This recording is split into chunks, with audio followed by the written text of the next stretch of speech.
Hey, thanks for joining the CGS Biblecast this morning. We're going to be talking about Exodus. That's right. We have gotten through the book of Genesis.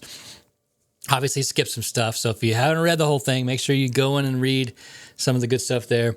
But today we're going to be in Exodus chapter 3. This morning I read the first 3 chapters. Kind of sets the tone. And so I recommend that if you're reading this, read that context there. Start in chapter 1. Go through chapter 3, and it's going to give you a lot on the story of Moses. So here's what's going on. Moses enters the story here. You have a nation that's growing, expanding, booming in Israel while they're in Egypt. They're working.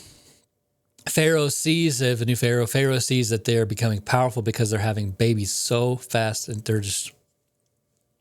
God's blessing them. There's lots of babies being born.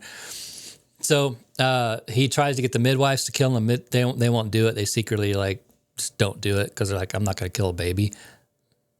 I ain't doing that. Then he makes a decree that all newborn babies get thrown into the Nile. So there's not a lot of baby boys running around at all. And so Moses' mother sees that he's special. I mean, I don't know why a mother wouldn't. She's not going to do it. She makes this basket, puts him in this moat area, and floats him over to the Pharaoh's daughter. She takes compassion on him. And anyway, kind of skipping through things here. Moses gets raised in Pharaoh's house. He grows up.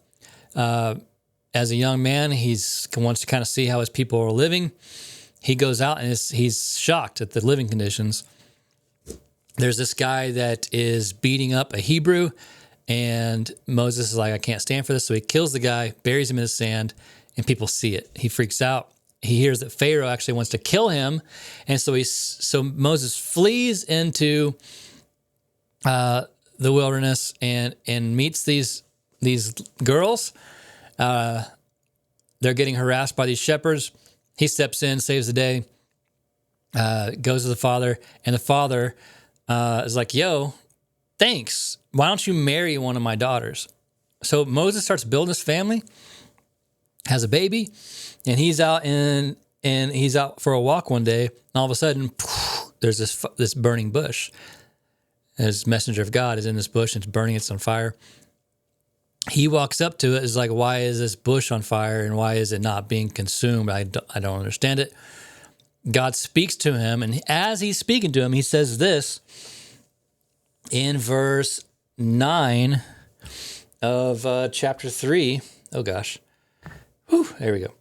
Sorry, going for a wild ride here. Look, the cry of the people of Israel has reached me, and I have seen how harshly the Egyptians abuse them. Now, go, for I am sending you to Pharaoh. You must lead my people out of Israel. You must lead my people Israel out of Egypt. But Moses protests to God, who am I to appear before Pharaoh? Who am I to lead the people of Israel out of Egypt? God answers, I will be with you. He tells him, come back here when you get done and worship me on this mountain. So you got this messenger. This God speaks through this supernatural, incredible moment where this bush is burning, and it's just amazing. So all this time, you have Moses who hasn't really found himself. He's trying to go find himself and be with the people, be with the Hebrew people and see how they live. And he's shocked at it and ends up killing the guy.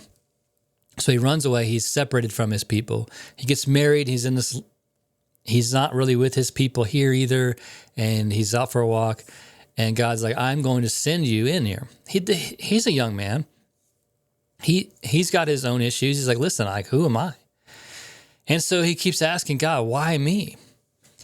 Even after God showed Moses several miracles, he still didn't think that he was up to the task. Yet God chose him to lead his chosen people out of slavery. We can all relate to Moses. How many times has God shown up and opened your eyes to what he has planned for you? And you think, like, I don't think I'm up to the task. I don't think I can do that. Well, today's message is this. God has big plans in store for you. He's got big things coming down your way. Don't allow the enemy's lies or your past failures or fog to change your perspective on the gifts and abilities that God has given you and how God desires to use those gifts to carry his kingdom forward through you. Turn from your insecurities, your doubt, and turn to God. When you don't feel qualified, he will give you what you need, and he will always be with you. It's amazing. Your life experiences bring you to these moments where everything starts to get clarity, where you know that you've been created for this purpose and for this time. But you just got to trust God with the process. I feel like I say the same thing every week, every day. It's like, just trust God. Trust him, trust him, trust him, trust him. Tell you, since I moved to Arkansas, that's been the message for me in my personal walk and the things that God's showing me. It's like, listen, if you'll just trust me, it's going to be fine. It's going to work out. So I've been like that. Lord, I'm just going to trust you with it. And tell you what, there's a lot of freedom in that. So if God's giving us a vision, it's like, whoa, that is not me, Lord. Just trust him with it. Go with it. Let your life experiences build and study and learn and gain experience in that area, and trust God with it. And just, you'll be amazed at how God uses you. God